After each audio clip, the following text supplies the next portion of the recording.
Hello everyone, welcome to Magnet Brains. मैं Abhishek Kumar. मैग्नी brains अकेला एक ऐसा प्लेटफॉर्म जो complete NCERT book, NCERT exemplar और बेस्ट पब्लिशर्स की बुक आपको कंप्लीट थ्योरी और सॉल्यूशंस के साथ प्रोवाइड करते हैं। इसी के साथ में अकेला एक ऐसा प्लेटफॉर्म जो आपको तैयारी करवा रहा है कॉम्पिटिटिव एग्जाम्स की भी, वो भी 100% फ्री एजुकेशन। कोई कूपन कोड आपको अप्लाई नहीं करना और किसी भी तरह का कोई यहाँ पे सब्सक्रिप्शन फीस पे नहीं करनी।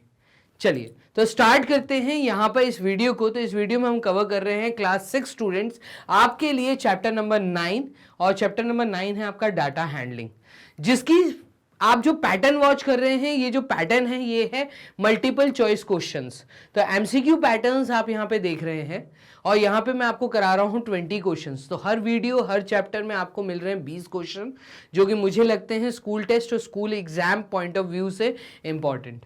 तो चलिए स्टार्ट करते हैं। तो एमसीक्यू पैटर्न में बेसिकली आप एक क्वेश्चन देखते हैं, उस क्वेश्चन से रिलेटेड आपके पास 4 या 5 ऑप्शंस होते हैं, जिसमें से एक करेक्ट आंसर है। आपको करेक्ट आंसर को टिक करना है और आगे मूव करना है। क्लियर? तो चलिए, पहला क्वेश्चन ये रहा आपके सामने। क्वेश्चन की शुरुआत में ये कह रहा है observe the following bar graph and answer the following questions. मतलब ये बार ग्राफ जब आप वॉच करेंगे तो इस बार ग्राफ के बेस पे आपसे 2 या 3 क्वेश्चंस पूछे गए हैं और उन क्वेश्चंस में भी सब पार्ट है। मतलब उन क्वेश्चंस में भी आपको मैं कहूँ वो जो क्वेश्चंस हैं वो सारे के सारे एमसीक्यू पैटर्न है। जैसे ये एक क्वेश्चन है, हो सकता है इसका दूसरा और तीसरा क्वेश्चन भी हो।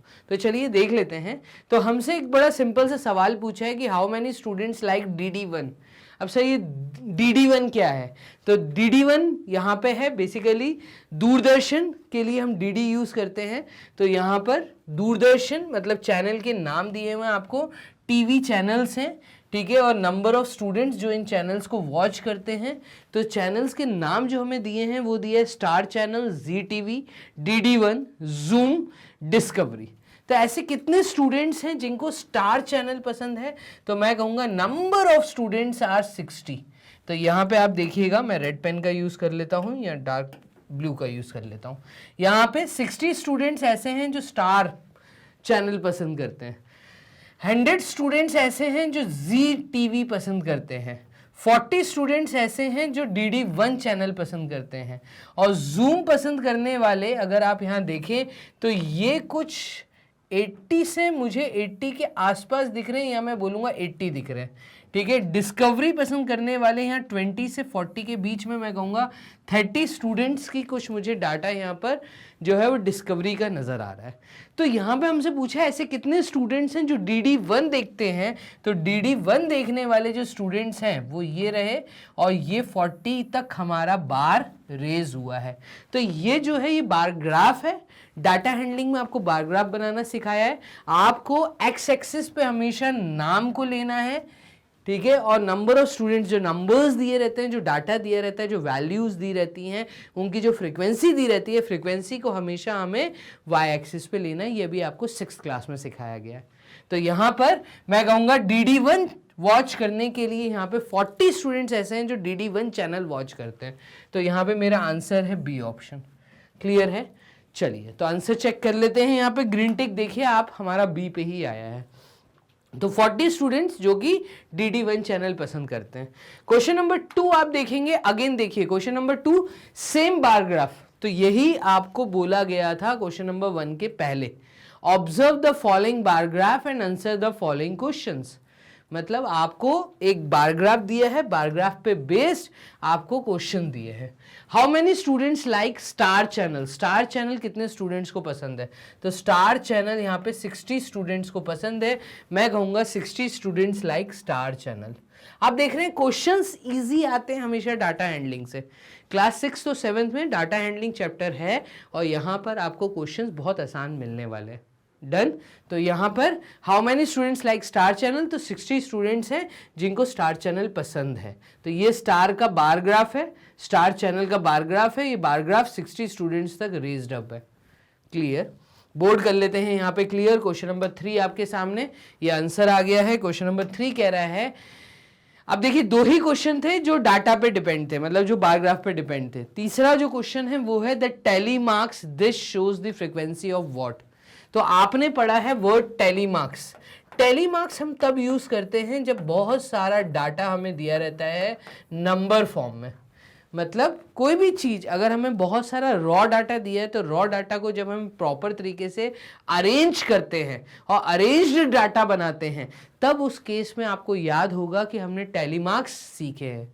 टैली मार्क्स बार्स हैं, मतलब ये जो स्ट्रेट लाइंस हैं इनको हम यूज करते हैं एक एक फ्रीक्वेंसी या एक एक, मैं कहूँ एक एक चीज को पढ़ने के लिए। मतलब कितने ऑब्जर्वेशंस दिए हैं, तो जब मुझे ऑब्जर्वेशंस को रीड करना होता है तो कोई सिमिलर ऑब्जर्वेशन जब नंबर ऑफ टाइम्स आ रही है तो उस ऑब्जर्वेशन को रीड करने के लिए हम बार्स का यूज करते हैं।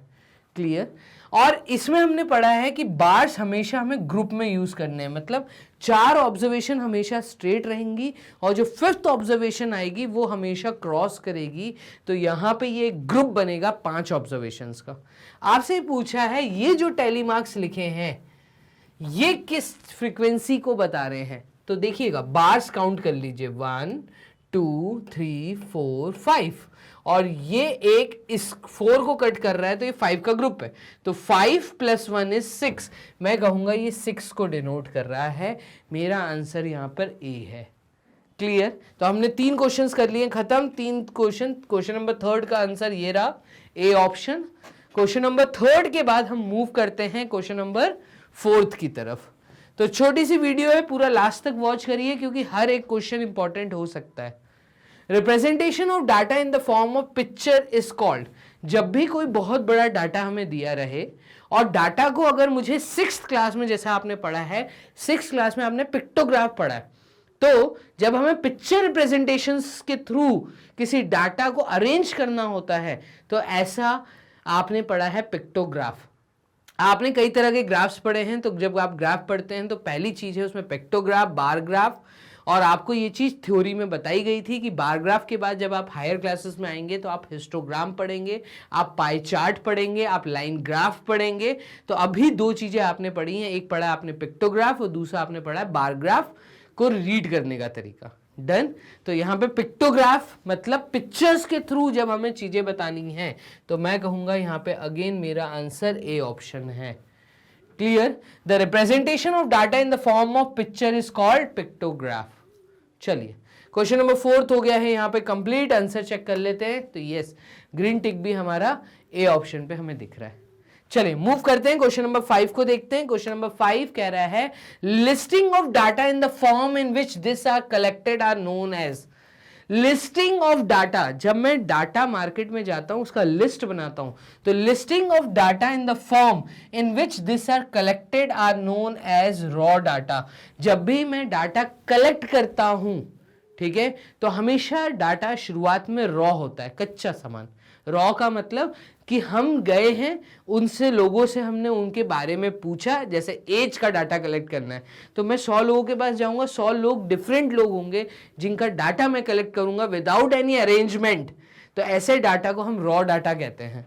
क्लियर? तो यहाँ पे देखिए आंसर हमारा रॉ डाटा। तो शुरुआत में जो डाटा कलेक्ट किया जाएगा लोगों के पास विजिट करने के बाद, जब उसकी लिस्ट बनाई जाएगी बिना अरेंजमेंट के, जैसे आपके स्कूल में अगर मैं आपकी क्लास में बात करूं, कोई मैथ्स का पेपर हुआ है तो 40 बच्चों पे कितने मार्क्स आए, तो एक एक बच्चे की बेंच पे जाके जब मैं उससे ये पूछूंगा आपका नाम क्या है, आपको कितने मार्क्स मिले, आपका नाम क्या है, आपको कितने मार्क्स मिले। तो इस तरह के डाटा कलेक्शन को हम रॉ डाटा कहते हैं। ठीक है, जो कि जंबल्ड रहता है, अभी अरेंज्ड फॉर्म में नहीं रहता। और जब डाटा को हम अरेंज कर लेते हैं तो वो कहलाता है अरेंज्ड डाटा। क्लियर है? चलिए क्वेश्चन नंबर 5 का आंसर है ए। मूव करते हैं क्वेश्चन नंबर 6 के पास। Bars of uniform width can be drawn with equal spacing between them and then the length of each bar represents the given number। तो यहां पे कह रहा है जो बार्स बनती हैं यूनिफॉर्म विड्थ, मतलब अगर आप देखें तो जब भी हम बार्स बनाते हैं, जब भी हम बार ग्राफ बनाते हैं तो यहाँ पे बार्स बनती हैं और बार्स हमेशा एक यूनिफॉर्म विड्थ की होती हैं। यूनिफॉर्म विड्थ का मतलब है कि ये जो विड्थ है इस बार की, ये बार भी सेम विड्थ का होगा। ठीक है, तो जब भी हम बार्स बनाएंगे, चाहे छोटे बार बनाएं, चाहे मोटे बार बनाएं, चाहे बड़े बार बनाएं, तो बार्स की विड्थ जो है वो हमेशा फिक्स रहती है। तो यहाँ पे बोल रहा है bars of uniform width can be drawn horizontally and vertically. हम हॉरिजॉन्टली और वर्टिकली, ये वर्टिकल बार्स बनाए, आप चाहें तो आप वर्टिकल बार्स ना बनाते हुए आप हॉरिजॉन्टल बार्स भी बना सकते हैं, लेकिन हमेशा याद रखिएगा यूनिफॉर्म विड्थ होनी चाहिए, विड्थ हमेशा सेम होनी चाहिए। तो बार ग्राफ वर्टिकल भी बन सकता है, हॉरिजॉन्टल भी बन सकता है। मैं कहूंगा मेरा आंसर है यहाँ पे बी ऑप्शन। क्वेश्चन नंबर 6 का आंसर है बी। हम चेक कर लेते हैं।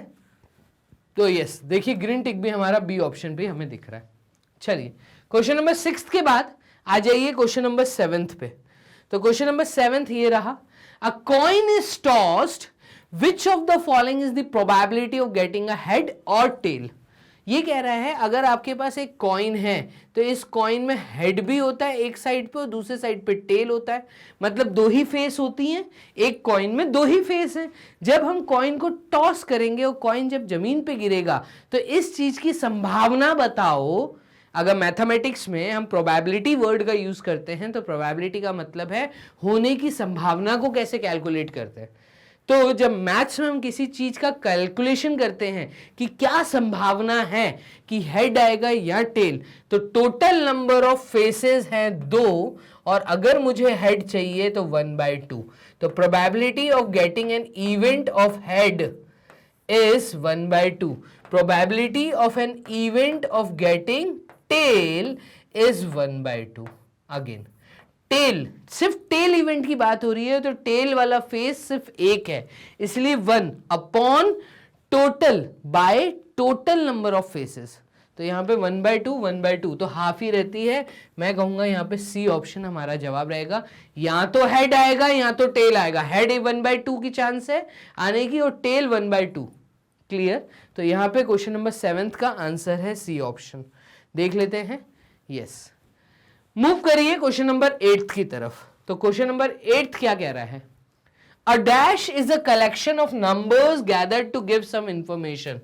किस चीज को हम कलेक्ट करते हैं तो इसको क्या बोलते हैं, a dash is the collection of numbers gathered to give information. जब हम किसी तरह के नंबर्स को गैदर करते हैं किसी इंफॉर्मेशन को पास करने के लिए, गैदर करने के लिए, ठीक है, तो इस तरह के चीज को हम यहां कहते हैं फ्रीक्वेंसी।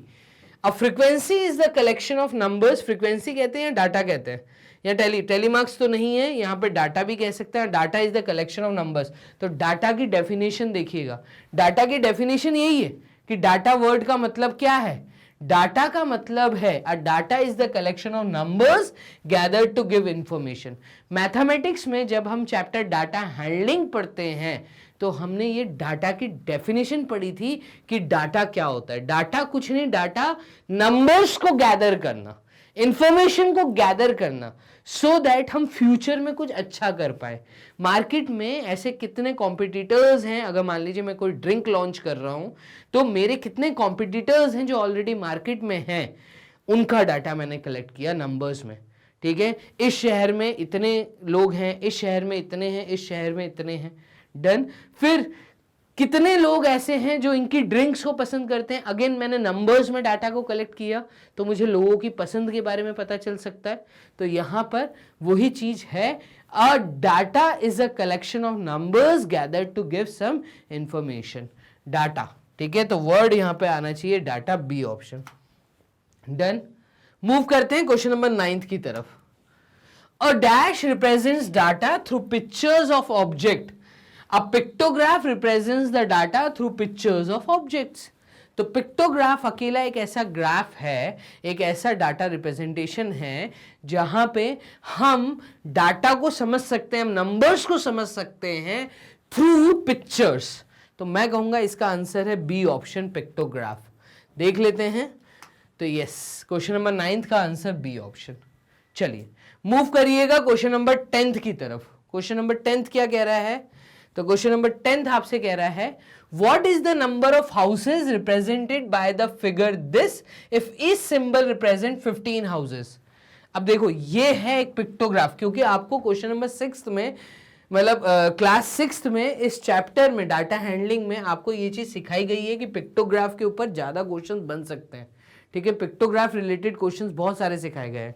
तो यहाँ पे ये कुछ इस तरीके से आपको एक सिंबल बना के दे रहा है और ये सिंबल 4 बार रिपीट हो रहा है। आप देखिए 1 2 3 4, अगर हर एक सिंबल ये रिप्रेजेंट कर रहा है कि 15 हाउसेस के बराबर है, मतलब अगर ये एक सिंबल ये रिप्रेजेंट कर रहा है कि 15 हाउसेस हैं, तो बताइए ये सिंबल अगर मैं कहीं बना दूं तो ये कितने हाउसेस को रिप्रेजेंट कर रहा है। तो 15 + 15 is 30, 15 + 15 is 30, 30 + 30 is 60। तो मैं कहूंगा ये डाटा 60 को रिप्रेजेंट कर रहा है। क्वेश्चन नंबर 10th में आंसर ए है। क्लियर, बोर्ड कर लेते हैं, क्लियर। आंसर देखते हैं तो यस, ग्रीन टिक भी हमारा ए ऑप्शन पे हमें मिल रहा है। चलिए मूव करिए क्वेश्चन नंबर 11th की तरफ। क्वेश्चन नंबर 11th ये रहा, the dash of each bar gives the required information. देखिएगा, अगर हम बार ग्राफ देखते हैं तो ये रहा, मान लीजिए मेरा बार ग्राफ, ठीक है, ये दूसरा बार, ये तीसरा बार, डन, ये थर्ड बार, ऐसा मान लीजिए। अब यहां पे टोटल 3 बार्स हैं, तो इन बार्स को जब हम देखते हैं तो हमें इंफॉर्मेशन कहां से मिल सकती है। देखिए पहली बात तो ये बार क्या दिखा रहा है, मान लीजिए ये बार दिखा रहा है कि राम की सैलरी कितनी है, श्याम की सैलरी कितनी है, विनय की सैलरी कितनी है, मान लीजिए। तो राम की सैलरी जो नंबर्स होंगे वो हमेशा हम यहां दिखाते हैं, देखिएगा। तो हम यहां से देख सकते हैं राम की सैलरी क्या है, श्याम की सैलरी क्या है, विनय की सैलरी क्या है। तो इधर देखिएगा, क्या मैं ऐसा बोल सकता हूं कि ये जो सैलरी वाला पार्ट है, ये जो वाई एक्सिस पे दिख रहा था, ये बार्स की हाइट मुझे बता रही थी। तो अब बच्चे यहां पे गलती क्या करते हैं कि वो कहते हैं कि यहां पे the height of each bar gives the required information, height. लेकिन हम जब मैथ्स में बात कर रहे हैं, ठीक है, मैथमेटिक्स के अंदर हम वर्ड हाइट ना यूज करते हुए हम वर्ड लेंथ यूज करते हैं। तो मैं कहूंगा बार्स में 2 चीजें होती हैं, एक होती है उनकी विड्थ, ये पूरी जो चीज है ये इनकी विड्थ है, मोटाई, और दूसरी जो हाइट है उसको मैथमेटिक्स में कहा जाता है, ये रेक्टेंगल बार्स बनते हैं। हम पढ़ते हैं कि बार आर ऑलवेज रेक्टेंगल, और रेक्टेंगल में 2 चीजें होती हैं, अगर ये ब्रेथ है, अगर ये ब्रेथ है तो ये लेंथ होगी। तो इस केस में मैं कहूंगा यहां पे मेरा आंसर लेंथ होना चाहिए, ना कि हाइट। हाँ, अगर वर्ड लेंथ ना दिया होता, कुछ और शब्द दिया होता, तो हम फिर हाइट की तरफ जाते। क्लियर है? तो बार्स की हाइट जो है वो, क्योंकि बार्स रेक्टेंगल होते हैं और रेक्टेंगल में इनका जो विड्थ है, विड्थ के साथ हम वर्ड यूज करते हैं नेक्स्ट, वो है लेंथ। तो लेंथ हम इसलिए शब्द यहां दे रहे हैं। क्वेश्चन नंबर 11th हो गया है यहाँ पर खत्म। बोर्ड कर लेते हैं, क्लियर, आंसर चेक कर लेते हैं। तो ये देखिए यस, हमारा आंसर भी लेंथ आया है। चलिए मूव करें क्वेश्चन नंबर 12th की तरफ। What is the graph drawn using vertical bars called? उस ग्राफ को हम क्या कहेंगे जिसमें हमने वर्टिकल बार्स बनाए हैं? सिंपल बार ग्राफ कहेंगे उसको। तो हम कहेंगे यहां पर बार ग्राफ होगा। अगर बार्स बने हैं वर्टिकली तो बार ग्राफ। अब आप कहेंगे सर बार्स अगर हॉरिजॉन्टली बने हैं तो क्या कहेंगे? तो देखो बार्स बने हैं, कुल मिला के वर्ड जो है वो ये है, बार बना है। तो बार बना है, चाहे वो वर्टिकल हो चाहे वो हॉरिजॉन्टल हो, उसको बार ग्राफ कहते हैं। क्लियर है? तो यहां पे क्वेश्चन नंबर 12th का आंसर है ए ऑप्शन। यस, मूव करिए क्वेश्चन नंबर 13 की तरफ। छोटी सी वीडियो है, पूरा लास्ट तक वॉच करेंगे तो हर क्वेश्चन की क्वालिटी और वेराइटी दोनों पता चलेंगी। डन। चलिए, इफ O रिप्रेजेंट्स 5x। अब देखो ये O नहीं है, 0 नहीं है, एक सिंबल है। ये सिंबल कुछ इस तरीके से बना हुआ है जहां पे ये सर्कुलर दिख रहा है। तो अगर ये सिंबल मुझे ये रिप्रेजेंट कर रहा है कि ये 5x है, कितने x है? 5x। अगेन पिक्टोग्राफ का क्वेश्चन है। अगर ये 5 अंडे हैं तो आप बताइए यहाँ पे 4 सर्कल क्या डिनोट कर रहे हैं? तो 5 + 5 + 5 + 5, मैं कहूंगा 20x डिनोट कर रहे हैं। यहां पे हमारा आंसर है सी ऑप्शन। डन। तो यहां पे हमारा आंसर होगा सी। क्वेश्चन नंबर 13 का आंसर है सी। यस, मूव करिए क्वेश्चन नंबर 14 देखिएगा। Which of the following is the probability of an impossible event? अब यहां पे 2 बातें आती हैं। देखिए यहां पे वर्ड यूज किया है प्रोबेबिलिटी। तो मैं सबसे पहले तो कहूंगा आप थ्योरी लेक्चर बहुत अच्छे से सुनिए जाके पहले। प्रोबेबिलिटी वर्ड बहुत अच्छे से वहां समझाया है। प्रोबेबिलिटी का मतलब है किसी चीज की होने की संभावना। अब क्या ये काम होने वाला है या ये काम नहीं होगा, तो दो इवेंट बनते हैं यहां पे। या तो एक पॉसिबल इवेंट हम कहते हैं कि काम हो गया, ठीक है, और दूसरा जो इवेंट होता है वो होता है इम्पॉसिबल, कि वो काम नहीं हो पाया। दो ही शब्द हैं। तो जब मैथमेटिक्स के अंदर किसी चीज की होने की संभावना को मैथमेटिकली कैलकुलेट किया जाता है, तो उस समय हम दो शब्द यूज करते हैं, वो काम हो जाएगा या वो काम नहीं होगा। अगर वो काम हो गया तो मैं कहूंगा यस, वर्क डन, नंबर 1, ठीक है। और अगर काम नहीं हुआ तो मैं कहूंगा 0, वो काम नहीं हुआ।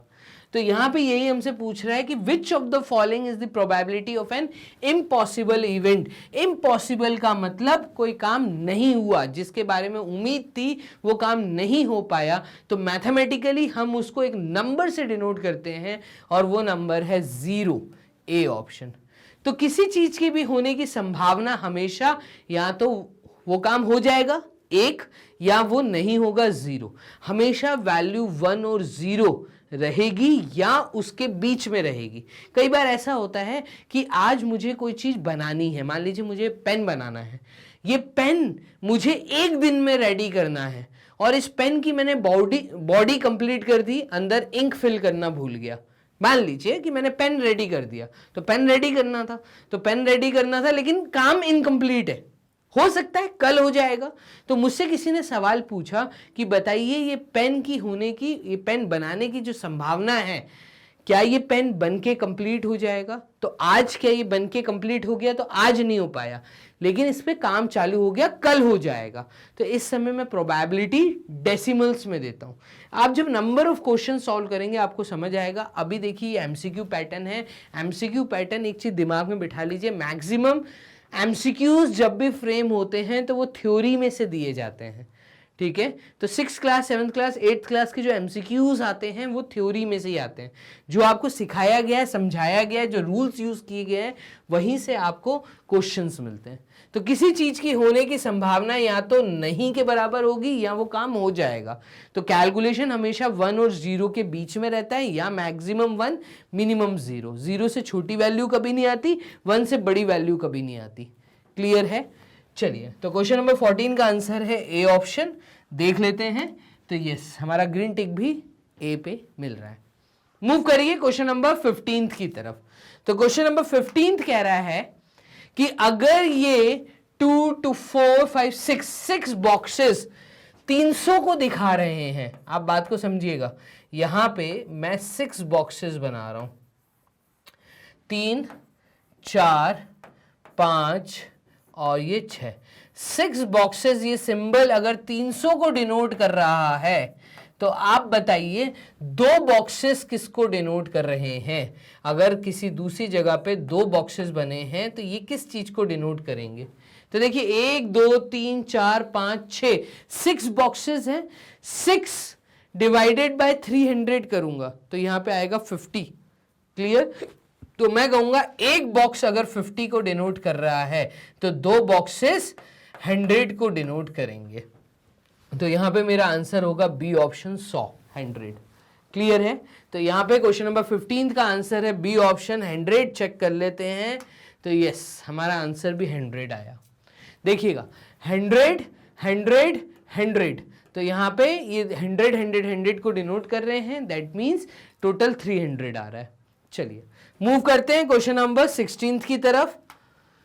A symbol is used to represent 100 flowers। कोई एक सिंबल यूज किया गया है जो कि ये रिप्रेजेंट कर रहा है कि 100 फ्लावर्स हैं गार्डन के अंदर। कोई एक सिंबल, मैं कह रहा हूं, मान लीजिए मैंने ऐसा एक सिंबल यूज किया और ये एक symbol, a symbol is use to represent 100 flower. ये एक सिंबल क्या रिप्रेजेंट कर रहा है? ये 100 फ्लावर्स को रिप्रेजेंट कर रहा है। How many symbols are to be drawn to show 800 flowers? अगर मुझे 800 फ्लावर्स दिखाने हैं तो मैं ऐसे 8 सिंबल बनाऊंगा। 8, भाई देखना, ये 100 मल्टीप्लाइड विथ 8, टोटल 800। फ्लावर्स हमारे पास गार्डन में आ जाएंगे। तो गार्डन में अगर 800 फ्लावर्स है, उनको ऑन पेपर दिखाना है, तो ये डाटा हम 8 सिंबल्स ऐसे वाले यूज करेंगे जिसमें 800 का डाटा हम दिखा सकते हैं। Again answer A option, question number 16 में ए ऑप्शन आंसर है। देख लेते हैं आंसर। तो यस, ग्रीन टिक भी हमारा ए ऑप्शन पे हमें दिख रहा है। चलिए मूव करिए क्वेश्चन नंबर 17 की तरफ। इफ स्टार रिप्रेजेंट्स 5 बैलून्स, अगर कोई स्टार सिंबल है और वो रिप्रेजेंट कर रहा है 5 बैलून्स को, तो number of symbols to be drawn to represent 60 balloons, और अगर मुझे 60 दिखाना है, इन ऑल 60 दिखाने के लिए एक स्टार क्योंकि 5 बैलून्स को दिखा रहा है, तो ऐसे कितने स्टार बनेंगे? तो मैं यहां पे कहूंगा कि आपको इन ऑल टोटल 12 स्टार्स बनाने होंगे। आप देखिएगा एक स्टार 5 दिखा रहा है, तो अगर 5 दिखा रहा है एक सिंबल, तो एक सिंबल ऐसे 12 सिंबल अगर मैं यूज करता हूं, तो 5 × 12 इज 60। यहां पे ये रिप्रेजेंट करेगा 60 को, तो 12 मेरा आंसर है डी ऑप्शन। कई बच्चे जल्दबाजी में 60 मार्क करके आ जाते हैं या 5 मार्क करके आ जाते हैं, तो ये गलती मत करिएगा। पहले समझिए क्वेश्चन की हिंदी क्या कह रही है। एक स्टार अगर 5 बैलून्स को रिप्रेजेंट कर रहा है, तो अगर मैं 12 स्टार बनाऊंगा तो 12 स्टार्स का मतलब है 60 बैलून्स मेरे सामने हैं। डन। तो क्वेश्चन नंबर 17 हो गया सॉल्व। मूव करिए क्वेश्चन नंबर 18 की तरफ। क्वेश्चन नंबर 18 देखिएगा, ग्रीन टिक भी हमारा 12 पे आया है। क्वेश्चन नंबर 18 पे आ जाते हैं हम आगे वीडियो के अंत में, तो पूरी वीडियो को लास्ट तक वॉच करिए सो दैट आपको हर एक क्वेश्चन की वैरायटी समझ आए। ठीक है, ये अगेन कह रहा है कि इस बार ग्राफ को रीड करिए। तो ये बार ग्राफ हमें नेम ऑफ सब्जेक्ट बता रहा है। हिंदी एक सब्जेक्ट है, इंग्लिश एक सब्जेक्ट है, मैथ्स एक सब्जेक्ट है, साइंस एक सब्जेक्ट है, एसएसटी एक सब्जेक्ट है। तो नेम ऑफ सब्जेक्ट, और यहां पे हमें दिख रहा है क्या, तो यहां पे कितने मार्क्स मिले। तो ये डाटा हमें बेसिकली मार्क्स दिखा रहा है, यहां पे लिखा नहीं है, लेकिन आप बात को समझिएगा, ये क्वेश्चन से हम पकड़ सकते हैं।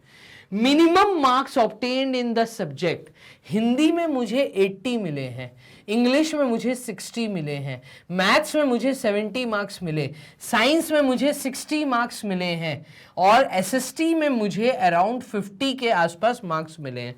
अभी हम जब आएंगे लाइंस ड्रॉ करेंगे हॉरिजॉन्टल, तो चीजें क्लियर हो जाएंगी। अब इन्होंने पूछा है जो सबसे कम मार्क्स मिले वो किस सब्जेक्ट में मिले। तो देखिए ये चीज देखने से अच्छा मैं बार्स की लेंथ देख सकता हूं। सबसे कम लेंथ है एसएसटी में, और मिनिमम वर्ड की बात की है, तो मिनिमम मार्क्स कहां मिले हैं, तो मुझे मिनिमम मार्क्स मिले हैं एसएसटी के अंदर। डायरेक्ट बार्स की लेंथ देख के मैं जवाब दे सकता हूं, तो मैं कहूंगा SST, C option is our answer. Answers को कोशिश करना है, एमसीक्यू पैटर्न को बहुत जल्दी अटेम्प्ट करना है। 5 ही क्वेश्चन या 4 ही क्वेश्चन आते हैं स्कूल एग्जाम में, तो जल्दी से टाइम ना वेस्ट करते हुए आपको बस टिक करना और आगे बढ़ना है। तो थ्योरी की नॉलेज अच्छी रखिएगा। क्वेश्चन नंबर 18 का आंसर है सी ऑप्शन, चेक कर लेते हैं। तो यस, क्लियर। चलिए मूव करते हैं question number 19, last second question. Total marks obtained in all subjects, सारे सब्जेक्ट्स को मिला के अगर मैं देखूं तो मुझे कितने मार्क्स मिले हैं। अब यहां पे हमें हॉरिजॉन्टल लाइंस बनानी पड़ेंगी। देखना स्केल रखिएगा, रूलर लीजिए, रूलर को इस बार की लेंथ के सामने देखिए, बार की लेंथ ये है टोटल, इसके सामने देखिए ये है 80 रिप्रेजेंट कर रहा है, तो हिंदी में मुझे मिले हैं 80 मार्क्स। डन। इंग्लिश रिप्रेजेंट हो रहा है 60 से, तो इंग्लिश में मुझे मिले हैं 60। देन मैथ्स में, तो अगर मैं यहां से बार बनाता हुआ आता हूं तो ये कुछ रिप्रेजेंट कर रहा है 70 को, मैथ्स में मुझे मिले हैं 70 मार्क्स। और अगर हम साइंस की बात करें तो देखिए 60 से नीचे बार है ये, ठीक है, तो मैं कह देता हूं 50 और 60 के बीच में अगर है तो हम 65 एक रफ फिगर ले लेते हैं। साइंस में हमें 65 मार्क्स मिले मान लीजिए। और एसएसटी की अगर मैं बात करता हूं तो एसएसटी अगर सीधी लाइन लेकर आऊं तो अगेन देखिएगा ये 40 और 50 के बीच में इसकी हाइट आ रही है। एसएसटी में मुझे 45 मार्क्स मिले, तो एसएसटी में मुझे 45 मार्क्स मिले। अगर मैं सम टोटल करता हूं तो यहां पे देखिएगा 5 + 5 10, 10 का 0 कैरी 1, 9 9 और 6 15, 15 और 10, 25, 25 और 7, तो 25 और 5 30 और 32, 320 सम टोटल मुझे सी ऑप्शन में दिख रहा है। तो मेरे ख्याल से देखिए, अगर बार्स की लेंथ देखा जाए तो आपको कैसे देखना है, सम टोटल मार्क्स का करना था। मैंने एक हिंट दी है क्वेश्चन को करने का तरीका, आंसर चेक कर लेते हैं।